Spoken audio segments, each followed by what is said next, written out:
So, welcome everyone. I'm Mia Dunn. I am the Development Coordinator at Booth University College. On behalf of Booth University College, welcome to our second Toolkit talk in the current series, What Makes Your Heart Sing, with Lieutenant Colonel Dr. Susan Van Duinen. We are so glad that you could join us this evening, and we can see it's from all over the world, folks in warmer climates than here in Winnipeg and Canada. So welcome everyone. At this time, I would like to acknowledge the community of Booth University College is located on the traditional lands of the Anishinaabe, Cree, Oji-Cree, Assiniboine, Dakota, and Dene peoples, and the homeland of the Métis Nation. This land is within Treaty 1. We acknowledge this to be a meeting place of community and culture. In the past, the diversity of peoples who occupy this land and the emerging culture that enrich our community today present to us an invitation to build stronger community as we learn to walk gently with one another in the spirit of truth and reconciliation. Booth University College is a private Christian university that brings together Christian faith, rigorous scholarship, and a passion for service.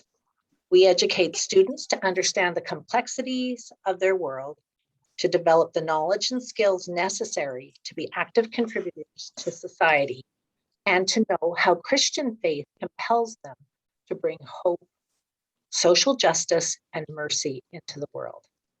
Booth UC is committed to providing education for a better world. And we do this by offering degree, diploma, and certificate programs with a commitment to academic excellence and the highest teaching standards.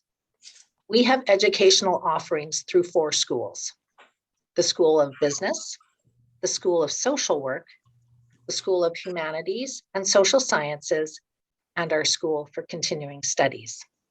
If you want more information on Booth University College, check out our website, boothuc.ca, or contact our admissions office, admissions@boothuc.ca.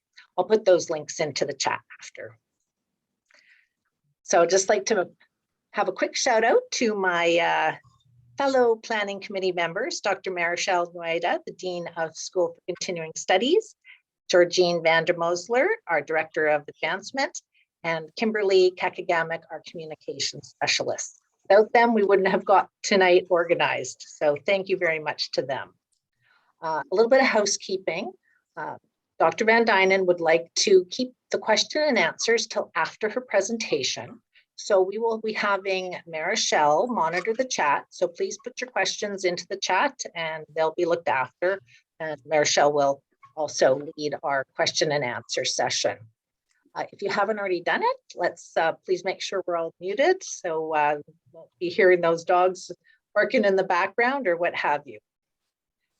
So Booth University College is so pleased to have Lieutenant Colonel Dr. Susan Van Duinen with us talking about what makes your heart sing and leading us in that inquiry. Lieutenant Colonel Dr. Susan Van Duinen is our university president, but she is also has a doctorate of ministry in counseling from Providence University College and Seminary in Winnipeg. She also has a Master's of Divinity from Tyndale University in Toronto. She is a certified professional leadership coach, has extensive experience as a presenter both nationally and internationally at conferences, and is very sought after as an executive leadership and life coach consultant. Prior to her retirement from officership, Lieutenant Colonel Van Duinen served as Divisional Commander in the Salvation Army's former Manitoba and Northwest Division, the British Columbia Division, and the former Ontario Central East Division. Susan and her late husband, Dirk, were commissioned, ordained in 1978, and enjoyed various appointments over their 36 years of ministry in Canada, Germany, and the former Czechoslovakia. Susan has 2 sons and daughters-in-law and 5 grandchildren that keep her very busy.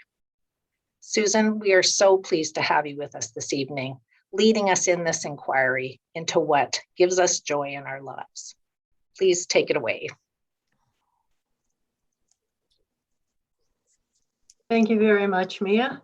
I totally forgot to unmute myself right at the beginning, so things are looking up. Welcome, everyone, and what a warm introduction. And I know there are some folks on the Zoom room tonight who are from actually a warmer climate than where we are at Booth University College in the central part of Canada, where it's minus 27 degrees with minus 31 as the wind chill. So it's a little bit chilly here. I have been looking forward to this evening for a long time. And our topic tonight, what makes my heart sing? Well, getting together like this is one of the things that makes my heart sing. Tonight, we're going to create a joyous self-concentration through understanding what makes your heart sing. You're going to need paper and pen if you haven't already got it with you, or if you were able to print off that exercise sheet, that would be really helpful to do that as well. And just have it ready because you're going to do a little bit of work later on. But before we get into the nitty gritty of what makes my heart sing, what makes your heart sing, I have a question for you. And I'd like you to drop the answer into the chat section. And the question is this: if you could only eat at one restaurant for the rest of your life, what restaurant would it be? Just take a moment. If you could only eat at one restaurant for the rest of your life, what restaurant would it be? I see some smiles. I wonder if I can see the whole screen of people, if that's possible. Marichelle. Would you like me to unshare the image? That'd be great, Georgine. Yeah. Okay, that might help. That's great. Thank you. So if you could only eat at one restaurant now for the rest of your life, what restaurant would it be? So just drop that in to the chat and we'll check back on that later. A bit more of a serious question is our next question. When was the last time that you sat down to consider what makes your heart sing? When was the last time you sat down and said to yourself, Susan, what makes your heart sing? Cynthia, what makes your heart sing? What makes your heart sing? I'd like you to put that in the chat. No excuses or stories connected to it. You could say, oh, I did that in January 2022. Oh, the end of December 2021. Oh, 2 years ago, 1 year ago. Just drop that into the chat. We'll come back to that a little bit later. Okay, so let's dive into our topic for this evening. It's a perfect time of the calendar year to consider this question, is it not? We've just moved out of Christmas and into a brand new month and a brand new year. And this is the great time to ask that question. What makes my heart sing? It's been a hard year. It's been a busy year. A lot of changes, a lot of being flexible and agile and nimble and all of those pieces. But before we go on to that, you're probably wondering, what exactly do you mean, Susan, by what makes my heart sing? Well, that's an easy question, and I'm so glad you asked that question. The answer to that is basically, it's when you feel joyful, when you're at peace with yourself and the world,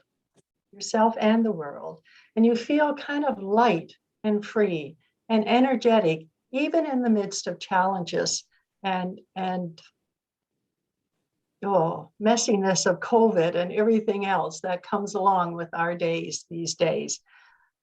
That undergirding joy, what makes my heart sing? I have that joy there all the time, even in the midst of the messiness.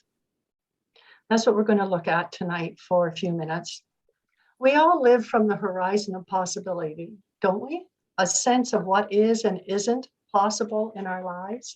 There's always something that we look towards in the horizon. Oh, I might go here, I might do this, I might study this, I might read this book. I've got the plans to travel, going to spend more time with family. But whether it's the horizon of possibility that we look at, It's not the only thing that we need to consider to the answer of that question, what makes my heart sing? We each arrive in this world fearfully and wonderfully made. Have we not? Scripture tells us that we are all fearfully and wonderfully made. Unique strands of DNA woven into our being by God Himself. I think that's a wonderful thing to make your heart sing. The divine fingerprints imprinted into our very souls. And because of that, Dallas Willard tells us we live from our hearts.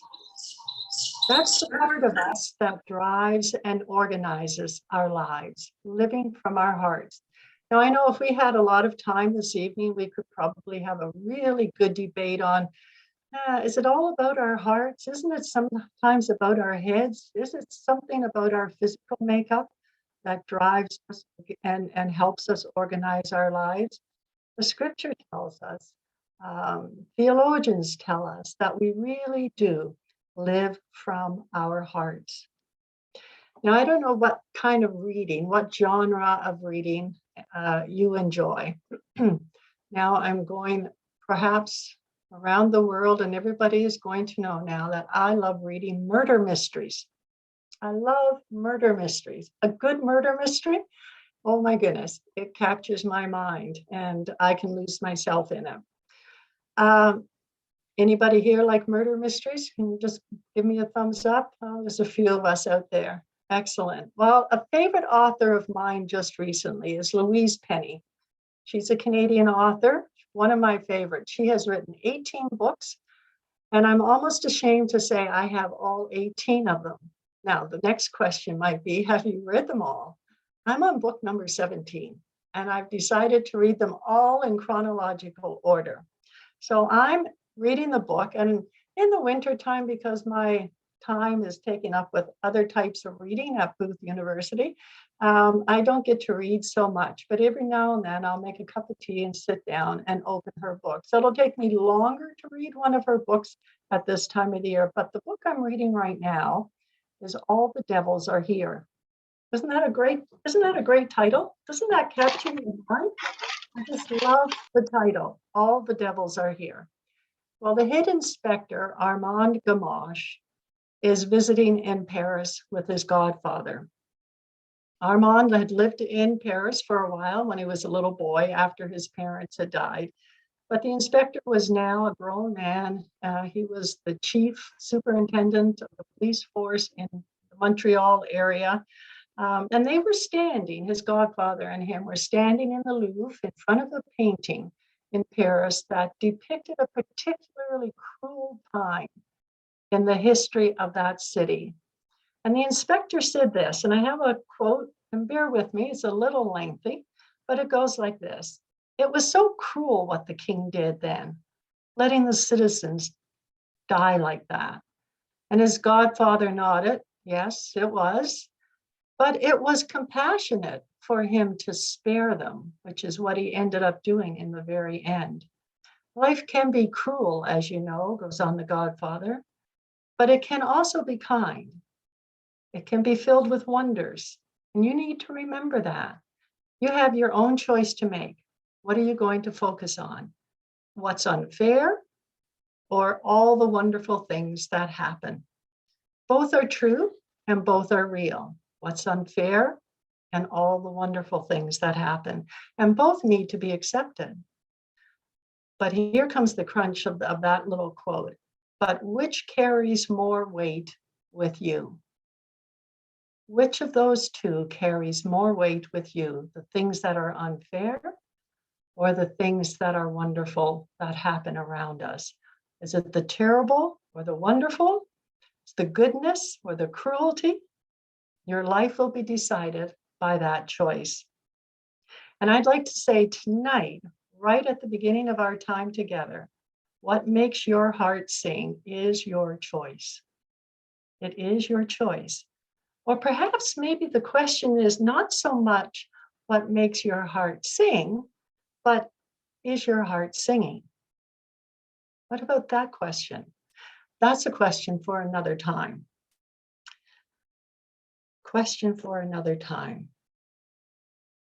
Life is often like a roller coaster, is it not?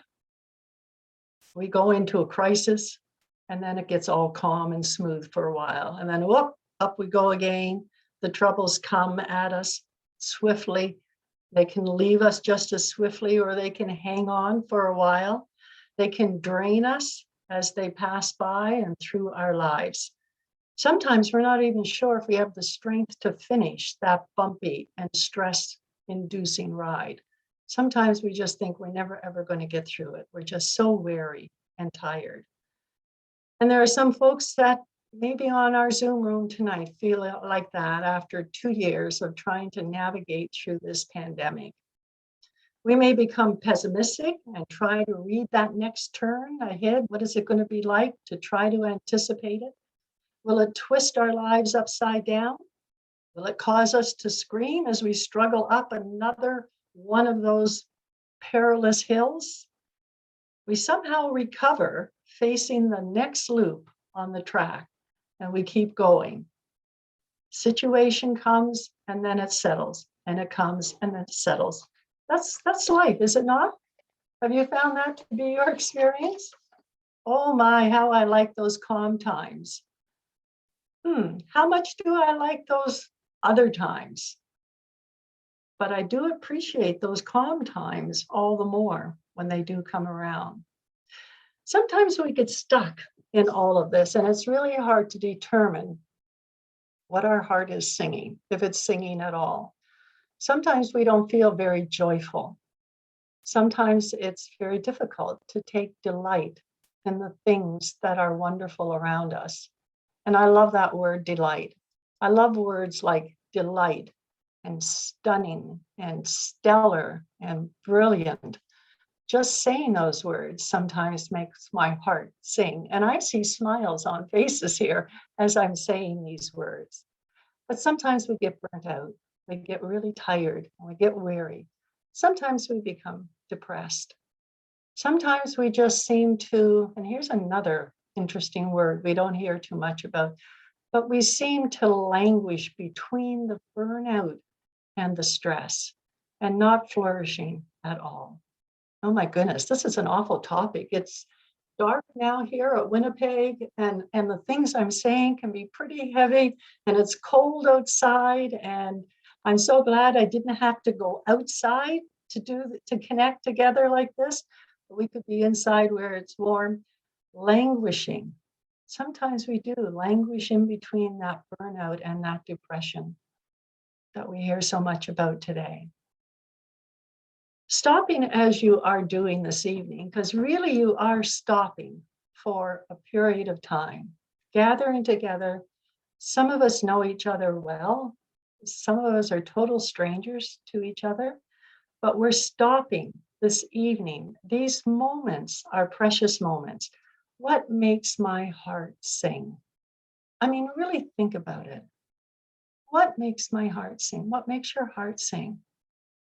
This is a time of a gift that you're giving to yourself tonight as you think about what makes my heart sing. And it's a perfect time in this new year, with that old pandemic still hanging around, to sit down, to consider with some brothers and sisters from all over the place, what makes my heart sing. When we get caught up in the speed of life, sometimes we need a reminder to slow down and look for the good stuff. Just slow down. Sometimes I say that to myself, slow down, Susan. Sometimes I do, but sometimes I don't. A lot of times I don't. And in anticipation of those times, consider creating perhaps a collection of activities that can make your heart sing. And that's what I'd like us to do tonight together, to create a collection of things that can make your heart sing and bring you cheer. In other words, add to your already toolbox of life some things that you're going to be able to grab onto when that ride gets a little bumpy. Okay, enough talking from me. I think you folks need to do some work. How about that? Is everybody ready to do some work? Okay. If you have any questions or anything right now, just take a moment and throw them into the chat box, and we'll have a look at those at the end.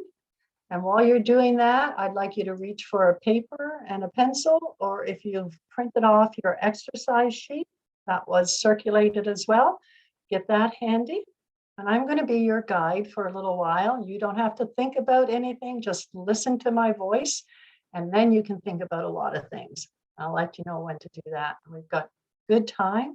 So I want you to take a deep breath, just relax, and spend this time in serious thoughts about yourself and what makes your heart sing. All right, you've got everything handy? Yes? Give me a thumbs up. Are you still with me? All right, John, I see you over there. You look like you're in the jungle somewhere, John.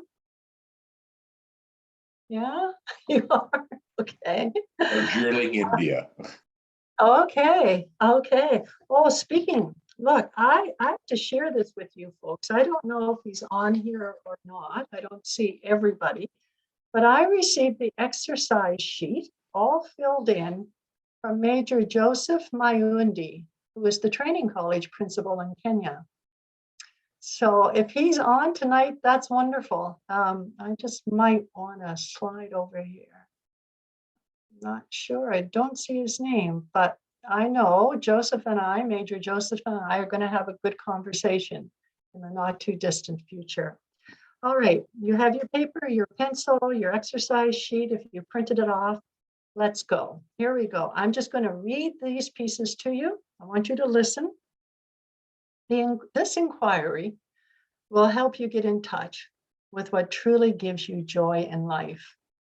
I can see it on Facebook. I see some of you folks who are on the Zoom room today, we're friends on Facebook. And I see through some of your postings, some of the things that make your heart sing, some of the joys that you share. We have Cadet DeBoer over here on the screen. I'm looking right at you. And I listened to you and your husband the other night, guitar and violin, and it was lovely. And I saw a lot of joy in that experience, that expression. Thank you for that. This inquiry is going to help us, if we need some help, nudging us along to consider what gives you joy in life and really think about those things. It's going to ask you to just for a moment, imagine you're blissfully joyful and feeling true joy and really light. You don't have a care in the world. You don't have a worry right now in these moments that we're together. And you can't help but smile. And some of you are smiling back at me, and this is really, really good. Some of you look a little weary, and that's okay, but you're here, and that's great. We're going to look at things that help you to relax, to bring you peace for yourself and for your world that you live in and that you move in.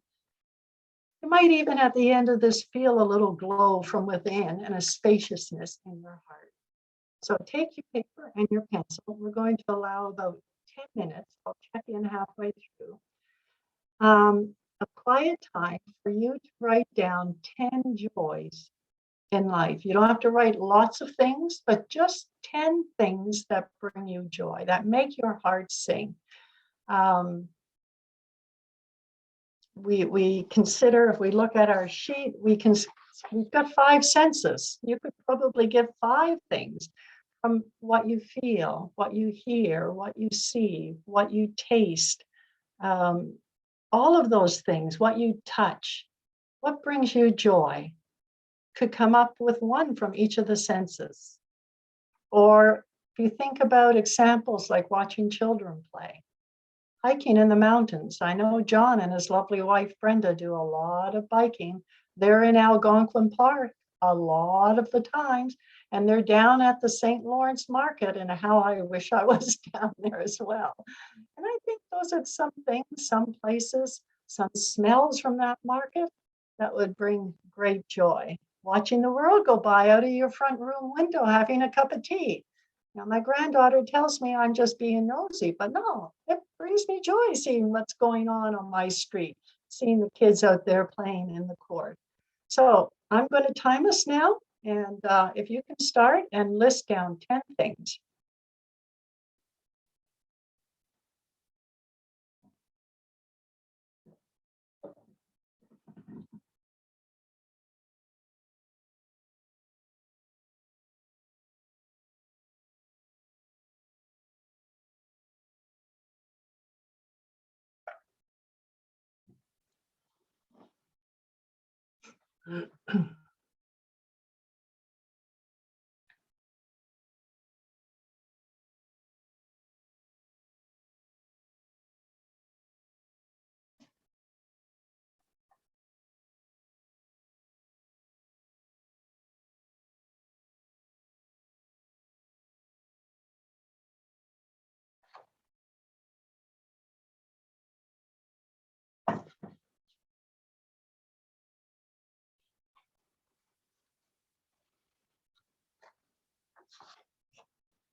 Okay, we are at the halfway mark. Looks like some folks are finished. If you need some more minutes, would you just give me a thumbs up? Okay, look at that screen. Anyone need some more time? Okay. I'm thinking we're okay to move on, are we? Yes? Okay, I see most of you are shaking your heads. Excellent, okay. I wonder what you noticed about the list that you've just made. Are there some common themes in the list? Daniel, I see you shaking your head a little bit. You got common themes on your list?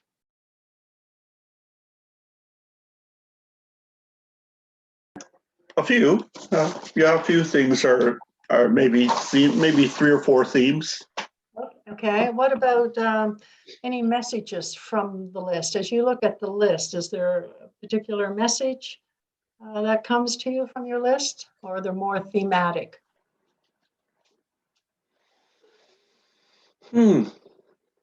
Virtually all are experiential.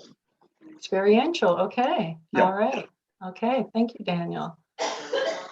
Someone else like to share? Let's pause for a moment. Someone else like to share? Do you have any themes that you're noticing with your list? Cynthia, yeah, you got some themes on the go, yeah?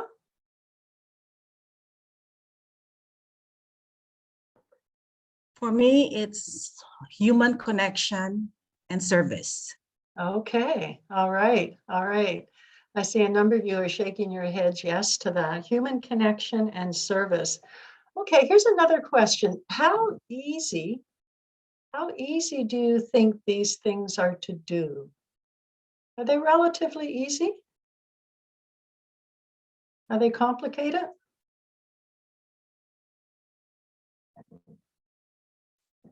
Not complicated? So? I think the majority of us, if we look at the lists, really have a good deep dive into the list, we see that most of the things on our list are relatively also inexpensive as well, right? They don't necessarily require a lot of money to engage in. I mean, I'm going to pick on John tonight because he and his wife, they've got their bike, they did the investment, now they just put the kilometers on it, right? They go out, they spend the time. Thing that they're spending is time, investment, being together, enjoying the nature, right? A relatively inexpensive thing to do, unless you stop at Starbucks a lot of times on the way.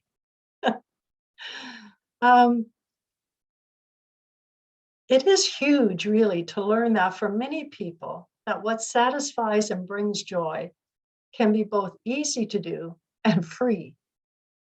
So my question is, why don't we do them more often? How often do we do these things? Maybe you're doing really well with your list. How often do we do them? So what are you thinking right now as you look at your list? And what do you feel?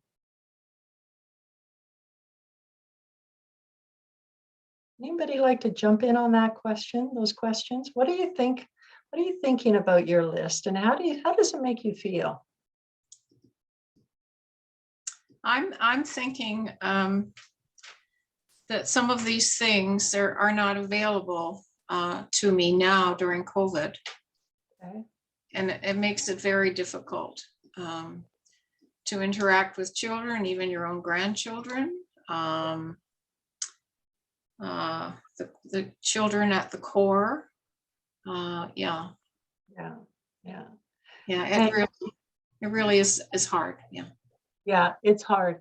And yet they remain on your list of the things that make your heart sing. Yes. Yeah. Can you try to imagine when that time comes and we're all going to be able to move spontaneously as we did with our children and grandchildren and children at the core, people, our friends. Can you just imagine what that's going to be like when that time comes? Mm-hmm. It's going to be a joyful experience for sure. Thank you, Jean. Looking at your list, now here's an action step that you could take away with you. If you look at your list, look at one of those pieces that you would really like to do in the next week. And just circle it or put a check mark by it.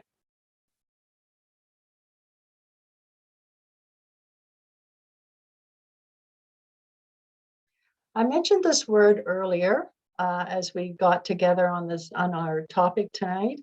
And the word that I've discovered when my heart is really at a place where there's joy, even in the midst of the challenges that I've experienced, is the word delight. Over the years, I could think of times when were perhaps my most difficult times in life.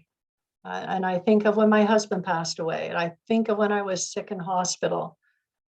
There was still that word delight that showed up when somebody came to see me, or when I happened to read a card and there was a special note written in there, or when somebody happened to pick up the phone and call me, or when I pick up the phone and connect with someone else.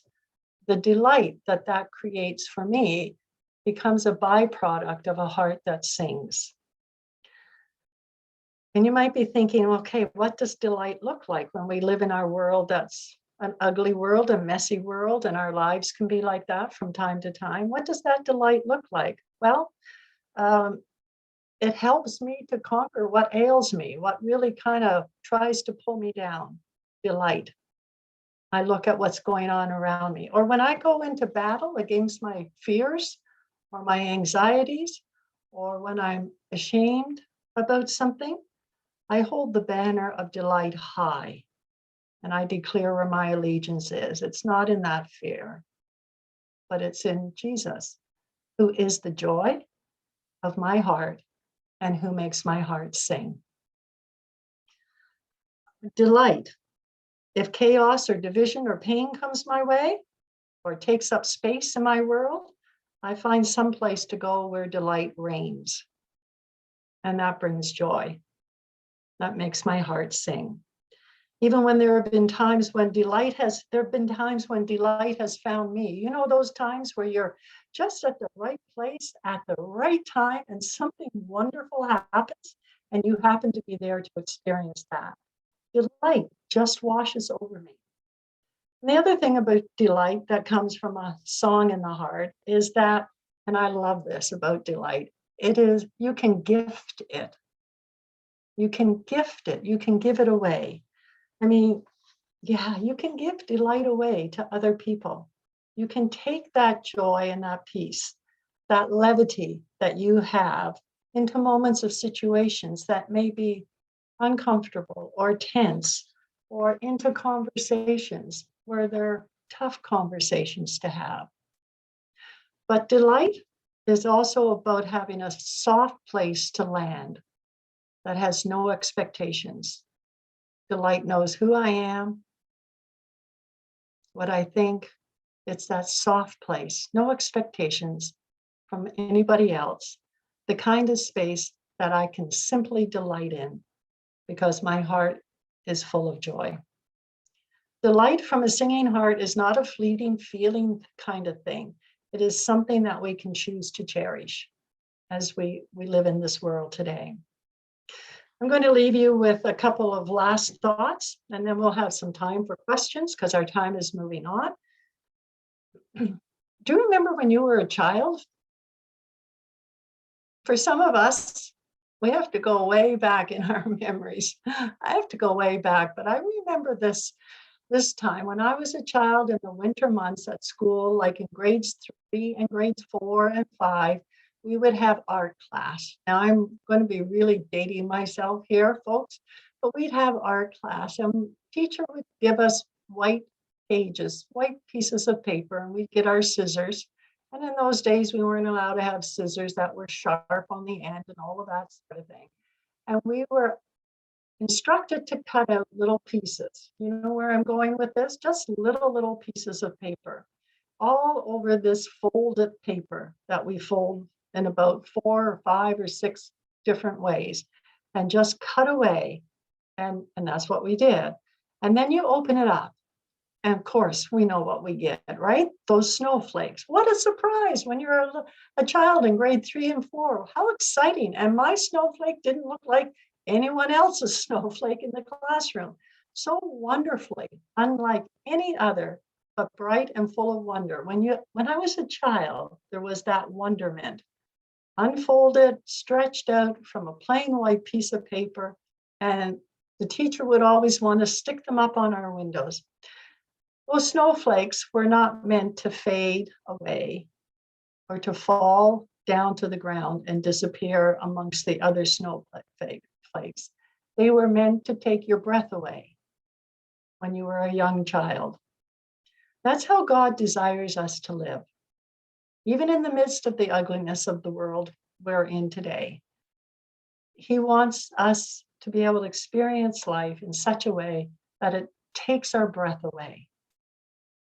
We can have that song in our hearts, even in the midst of the challenges we face. Some of the tools for a song in the heart, you have your list of 10 right there. Others are rest. I'll give you some one-word pieces. Rest. Breathe. Oh my goodness, just sit down and take a breath, right? Pause and breathe from time to time, or just stop. Sometimes my grandsons will come over and they get doing things over and over and over again, especially talking, and they'll ask the same questions. They're just little guys.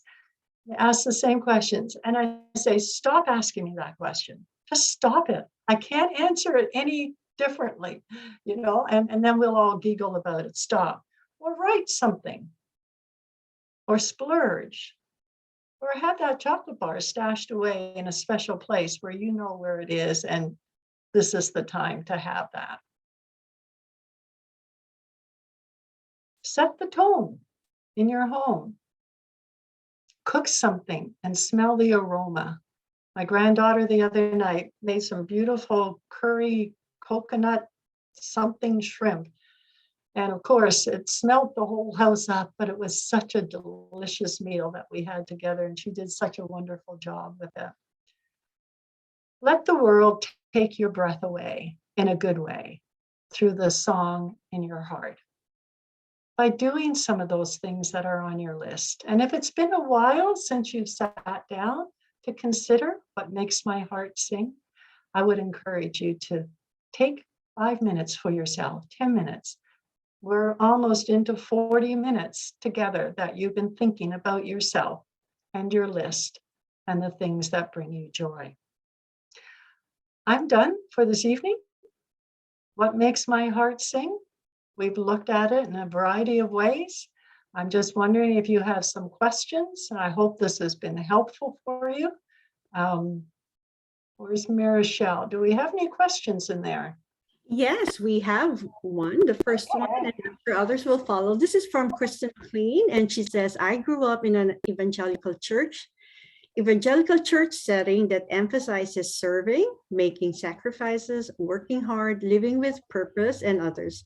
A lot of the things on my list are for me and don't directly relate to service or some greater purpose, which sometimes makes me hesitate to spend some time with them. Question now is, what would you say to that voice in my head that says, I should be doing better things with my time? Yes. So we're looking at a mindset shift here in your head. I should be doing better things with my time. I would encourage you to just stay true to the things that bring you joy, and try to say to yourself that those are the things that the Lord wants me to be engaged in. And bit by bit, by the repeating of that to yourself, you'll be able to shift that message to a different message. I hope that's helpful. Yeah. How about another question? Or how about some restaurants? Can you give us a couple of restaurants there, Marichelle? I'm really curious about where people would eat in a restaurant for the rest of their life. So this is a very interesting rundown. So we start with a Sea King Chinese restaurant. That's from Linda Caldwell. Oh. And we have the Golden Carl Buffet from Daniel, and the Woodheads in Kingston, Ontario. That's from Nancy Harrison. And wait, the scroll is going too fast. And for the DeBoer family, it's Mandarin. Yes. For Cinza Concordia, it's Sushi On. And from S3291, I believe this is someone coming from, oh, it says the answer is Bodrum in Auckland, New Zealand. Okay. And for Sue, it's Indian food. For, yes. Right. Yeah. For Eugene, it's Bellissimo in Winnipeg. From S5229, it's Subway Chinese food. From Sandra, it's Symposium. There you go. Okay. Now, Marichelle, can you share with us some of the lengths of time? You don't have to give the names, but the lengths of times when was the last time you sat down to consider what makes your heart sing? So no names, but just some of the time frames. All right. So we have August 8th. One is, it's been a while. That's why I signed up. And yeah, that's interesting. One has October the 21st, and more on the food. One mentioned Broadway. Then the last time, maybe a year ago, there was 5 years ago. Then as I sat down the other night to fill out the worksheet for this meeting. Okay, all right. I guess that deserves a prize. And accomplishing something in my day or a week, and somewhere a couple of months ago, Okay. December 2021, July 2018, being in nature a few hours ago when my husband and I had late lunch together. Then I try to do this more often. It's been ongoing for a few months now, so it's ongoing. Okay. A couple of answers last night, last Sunday, January the 1st, January the 18th, Saturday, Sunday. Okay, perfect. Thank you, Marichelle. So kind of all over the map, some very specific times and some sharing your thoughts with others, your spouses. That's excellent. Okay, any more questions there? We can take a couple more questions before we kind of wrap up. And maybe, I don't know if we have announcements, Mia, at the end. Here, there's another question. What are some of the fine lines between self-care and escapism? Any comments? Oh, yeah. There is a fine line there between self-care and escapism. Self-care is usually you want to enhance your life. Escape is basically you just don't want to be engaged.